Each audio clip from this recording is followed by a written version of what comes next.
Morning, church. Morning. Good to see everybody here this morning. And I think that is beautiful that families are gathered here to worship this morning. That's a truly blessing from God, isn't it? I just want to once again thank everyone for being here. And if you are a guest of ours this morning, we are truly grateful that you're here. I hope you really understand how much you honor us by your presence here today. And we're so thankful for that. Also, I want to remind everyone again about this afternoon at 2 p.m.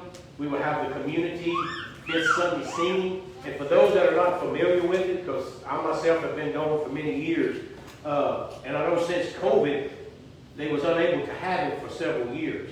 And so we're able to start it back. And what is going to happen for those that are not familiar with it, Churches of Christ in different areas of our community here, certain members will gather together. Each man or different men will come forward and lead a few songs, 3, 4, 5 songs. So it'll be different song leaders, a whole bunch of different songs. And then afterwards we'll have the opportunity for whoever hasn't had communion to take communion. And then we will go to the back and share some refreshments and also fellowship one with another. And I was thinking about it today, is we have brothers and sisters 5 and 6 miles down the road, and we only see them in events like this. And I think that we should have more opportunity to worship one another with our brothers and sisters. And I'm going to think maybe in next year we can incorporate more things where we can be more in commune with one another. And we can be a part of each other's spiritual life as well as personal life. Also, just a few other things. Next Sunday, we will have our morning breakfast. The first Sunday of the month, we will have our breakfast. So please, if you have the opportunity to come and share breakfast with us, not only will we have a wonderful meal, but we'll have time to fellowship. And also, my recovery group from Mamu will be joining us. And give you time to kind of spend a little time with them and show a little love to them as well. So let's keep that in mind as well. I know a couple of Sundays ago, it may have even been last Sunday, I made the comment or I made the statement, if you would Google or if you would go online and look for the best sermon ever preached or best lesson ever taught, the Sermon on the Mount would pop up. That would be the first thing that would pop up on your screen. And the Sermon on the Mount, I want us to look at that a little bit this morning before we get to the lesson, because this is what will definitely lead up to the importance of this lesson. The Sermon on the Mount was, I hate to say the best, because all of Jesus' sermons was good. All of his teachings were good. But this was by far the longest lesson that he taught. And it was like a large collection of beautiful spiritual and moral teachings that Jesus put forth. And these teachings from generation to generation to generation, and if the Lord tarries any longer, further generations will actually, their hearts and their minds and perspective will be changed by the teachings that Jesus taught through these 3 chapters that he taught as the Sermon on the Mount. Now, we don't know exactly where the Sermon on the Mount was taught. We don't know exactly the specific location, but from the time period and where he was at and when this was written, we seem to think it's Mount Eremos, and that is on the Galilean northwest shore, and it's between Gennesaret and Capernaum. It's kind of on the coastline and some of the mountains. Now, I don't think it's any accident that Jesus chose to teach this wonderful lessons for all of us, for generation to generation. I don't think it's any accident that he chose to do it on a mountain. I know he did it for one reason, for the acoustics, so his voice would be able to carry and people would be able to hear. But I don't think it was any accident that he did that, because if you really think about it, mountains has always been associated with worship and instructions from God. I mean, think about it. Abraham, he was told to go to where? Mount Moriah, and that's where he was to sacrifice Isaac, which he didn't have to do. The ram was there. And then he received instruction from God. What did Moses get the 10 Commandments? Instructions from God. Mount Sinai. So, and this was taught on the mountain as well, so I think it's no accident there as well. displayed the power of God and destroyed all the pagan gods. And it was on the mountain there that the instructions was given, right? And here the instructions are given on the mount. And also when Jesus returns to earth, I know when time comes we'll go meet him, but when Jesus himself returns to earth, what would it be? Mount of Olives. So mounts has always had something to do with the worship and the instructions of God. So I don't think it was any accident that Jesus chose this mountainside. Now the ministries of Jesus started shortly after he was baptized. As soon as Jesus was baptized, he was in the wilderness for 40 days and 40 nights, and we know that there he was tempted. And because of his temptation was what he needed to prepare him for the work that God had him to do. And we talked about that a little bit last week as well. But Jesus began preaching to his disciples. Right after he was tempted, Jesus came and he started teaching to his disciples. He chose his disciples. He started teaching them. He started teaching the small groups of people as they would start together and hear what he had to say. And the crowds got to where they started following. They started listening and because of the love and the compassion that he had for everyone. And the way that he taught, it's just amazing because he taught in a way, he told people what they needed to hear, but he said it in a way that made them think. It was in a way that when because when someone teaches you something and you have to think about it, it seems to stay with you, doesn't it? He had a way of presenting that in a way to where it made them stop and think about what he was teaching them as well. Because of his love and compassion, people started to follow him more and more. And even though the Sermon on the Mount at that time was taught to that group of people there in Israel, it didn't stop there, does it? It carries on from generation to generation. This is a teaching that just continues to carry. It's the gift that keeps on giving. It's just a lesson that keeps. And then Jesus opened, when he opened up, we have to picture this. He's sitting on this mountain. He's teaching his disciples. But yet all these people start coming and start gathering around because they want to hear the things that Jesus has to say.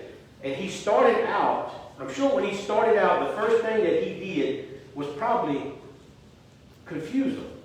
Because the first thing that he talked about was the beatitudes. Now the beatitudes comes from the Latin word meaning beatitudo, which means blessedness. Okay, so and blessedness refers to a happiness or well-being that is within a person.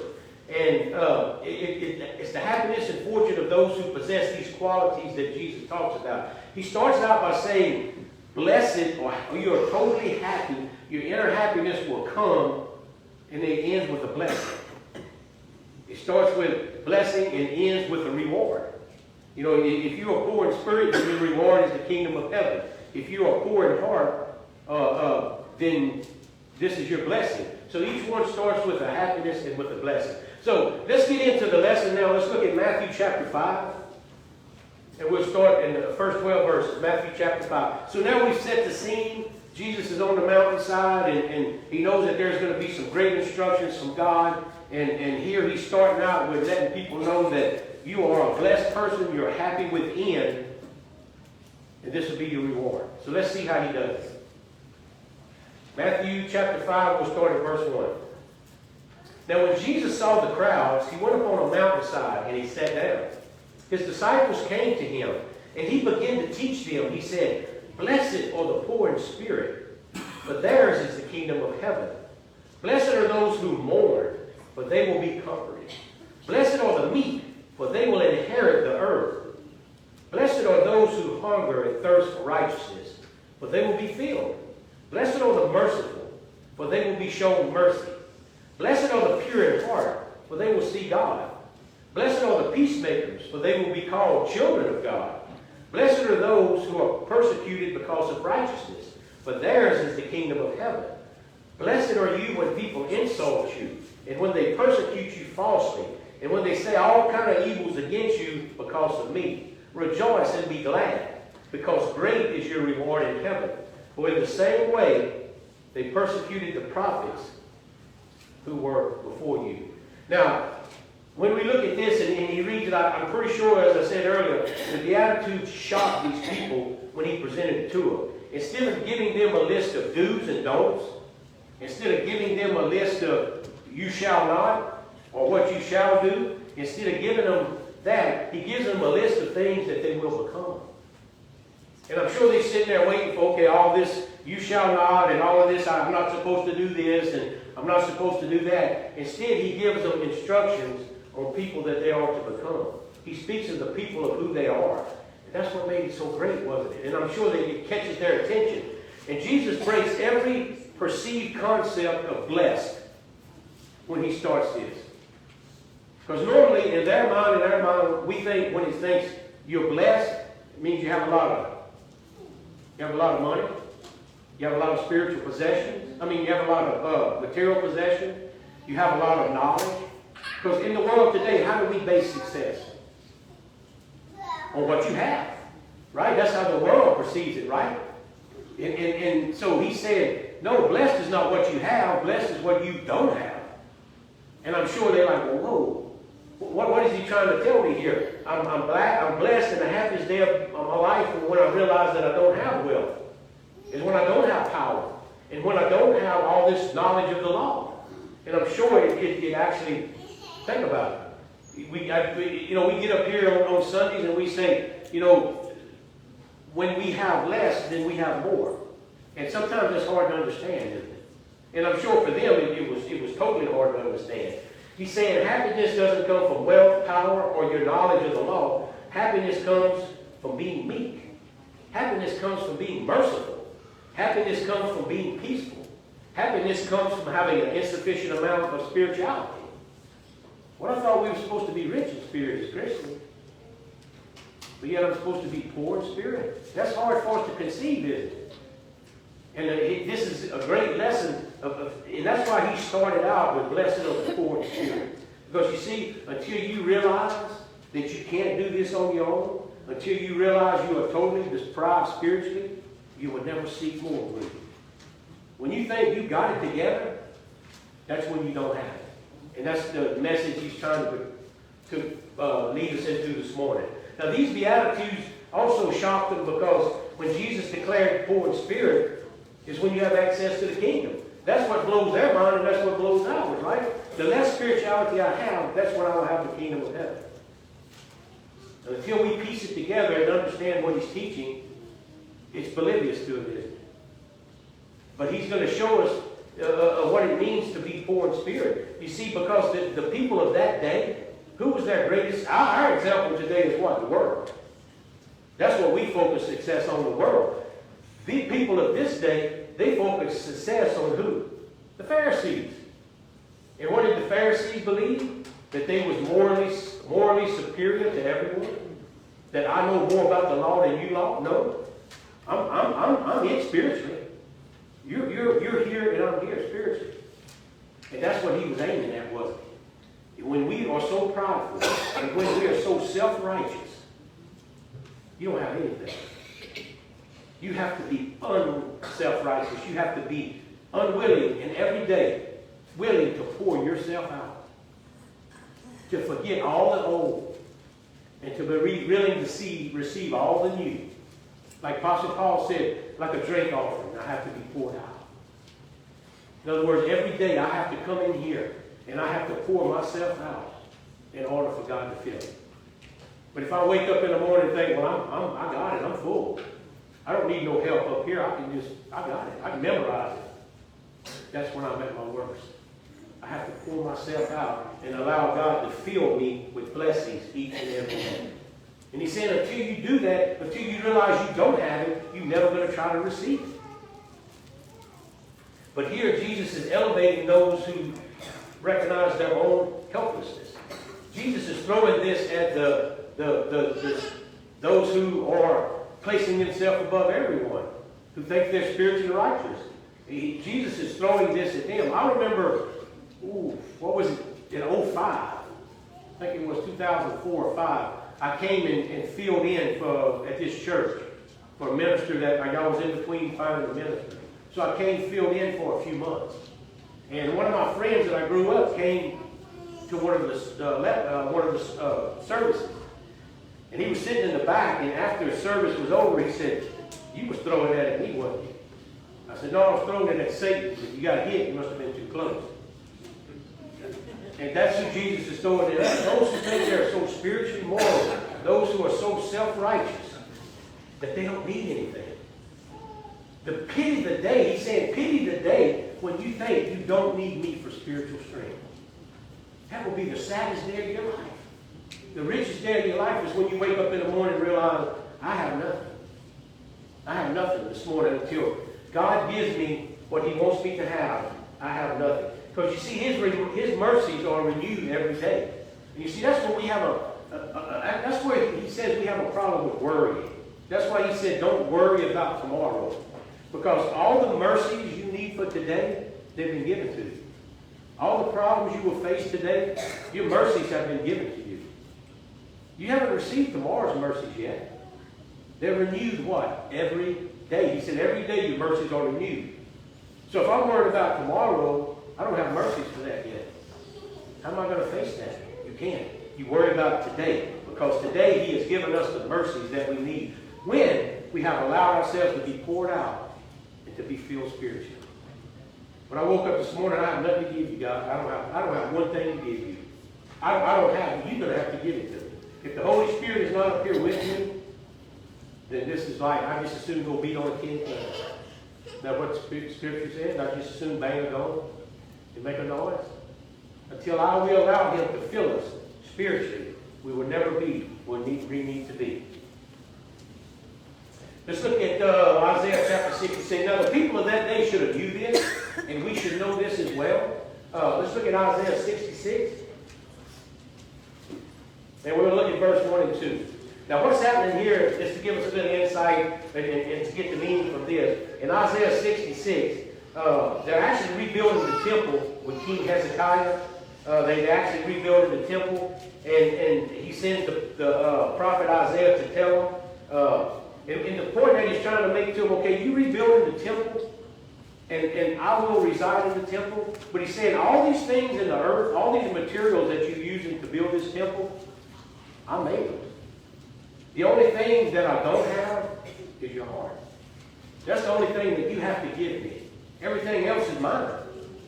This is what you have to give me. And this is what he goes and reminds them. Isaiah chapter 66, look at verse 1 and 2. This is what the Lord says. Heaven is my throne, and the earth is my footstool. Where is the house you will build for me? Where will my resting place be? Has not my hands made all these things? And so they came into being, declares the Lord. These are the ones that I look on with favor. Those who are humble, contrite in spirit, and those who tremble at my word. You see, God saying, all this is mine. Everything is mine to start with. But unless you give me this, then it's not mine. Every day, we need to realize that I am poor in spirit, and I cannot receive the good news of the gospel until I realize that I am in desperate need of it. It's true. Until you realize your desperate need, that you're so broken, that you're so bankrupt, that you're so deprived, that I need this, we just got left. We have to realize our inefficiency to be able to get the things that God has given for us. Let's look at 1 Peter chapter 5. 1 Peter chapter 5.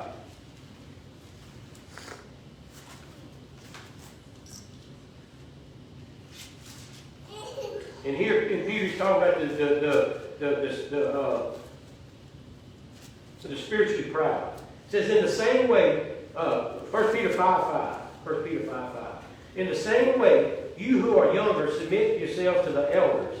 All of you, clothe yourself with humility toward one another, because God opposes the proud, but he shows favor to the humble. You see, the Pharisees considered themselves to be rich in spirit. They proudly proclaimed their own righteousness.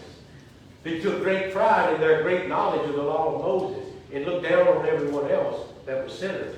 But Jesus gave us a great example in Luke chapter 18. And if you would turn to Luke chapter 18, there he gave us a great example of pouring yourself out spiritually and allowing God to fill it. I think this is the greatest example that we can see. See, Jesus' message here, the beatitude, is clear. We desperately need Him. We desperately need Him. And then if you don't realize this point, then you will not see the kingdom of heaven. Jesus didn't come to earth to save those who already has it figured out. He came to earth to save those who can't save themselves. The happiest day when you realize that. Look at Luke chapter 18. We'll start at verse 9. To some who were comforted in their own righteousness, and they looked down on everyone else, Jesus told this parable. 2 men went up to the temple to pray. One a Pharisee, and the other was a tax collector. The Pharisee stood by himself, and he prayed, "Thank God that I'm not like these other people, these robbers, evildoers, adulterers, or even like this tax collector. I fast twice a week, and I give a tenth of all that I get." But the tax collector stood at a distance. He wouldn't even look up to heaven. But he beat his breast and said, "God, have mercy on me, a sinner. I tell you that this man, rather than the other, went home justified before God. For all those who exalt themselves will be humbled. All those who humble themselves will be exalted." The greatest example. As the Pharisees in Jesus' day clearly portrayed their own righteousness, they tried to achieve their own righteousness and earn favor with God, to work their way to heaven. The poor in spirit is when you realize that that's not me. Being poor in spirit is admitting that because of your sin, you are completely destitute spiritually. And you can do nothing to receive or deliver yourself from the situation that you're currently in. Jesus is saying that no matter who you are, doesn't matter what your status is, doesn't matter who you are in this world, you must recognize your spiritual poverty before you can come to God in faith to receive the salvation He offers. You see, as I said, the world we live in portrays happiness on the measure that we have. We think fame. I know growing up, how many times as children we say, "Oh, I wish I was him," or "I wish I was her," because we seen them as someone with stature. You know, I can ask you a question right now. Who was the most valuable player in baseball 3 years ago? Unless you really into sports and really follow it, I bet you can't tell me, can you? Who was the most valuable player in all of baseball 2 years ago? Who was the most valuable player in baseball last year? How many can tell us that? You see how fame of the world means nothing? That means nothing, does it? I read and financially money will get us nowhere in this world with it. He said that's not what it's based on. I read an article, or I get the news flash on my emails and stuff. You know the owner of Hobby Lobby, I think it is, said being wealthy is a curse, and he's giving his company away. Instead of giving it to God, he's giving it away. $1 billion. Because he said there's no happiness in that. I haven't gained anything in this world by having that. I'm not helping my grandchildren by passing it on to them. What I need to pass on to them is the fact that they need spirituality. That's what I need to pass on to them. And as Christians, until we realize, even as Christians, you know, it's hard for us to understand. Should we be rich in spirit? Yes, we should. But we have to understand first that we have to be poor in spirit. Just like when Jesus says, to gain a life, you have to lose it. To be found, you have to first realize you're lost. In order to receive spiritual blessings and to grow spiritually, you have to realize that you are deprived. And he starts out that Sermon on the Mount by laying the foundation for us to follow. Not only for that generation, but to this generation. To follow the fact. This morning, and I say it just about every Sunday, look at yourself and find out where you're at spiritually. And until you recognize that you don't have what you need, you're never going to try to look for what you do need. Why do we take communion every Sunday? Because we don't have what it takes to be saved. You, no matter how much work you do, no matter how much you give, no matter what you do, you can never reach the spiritual blessing that He gives freely.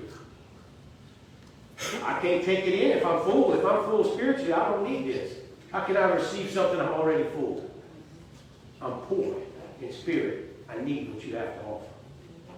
And when He lays that foundation out, and we learn to accept that, and every day you pour yourself out, and you just give away all your riches. And you realize I need Jesus, you need to fill me every day.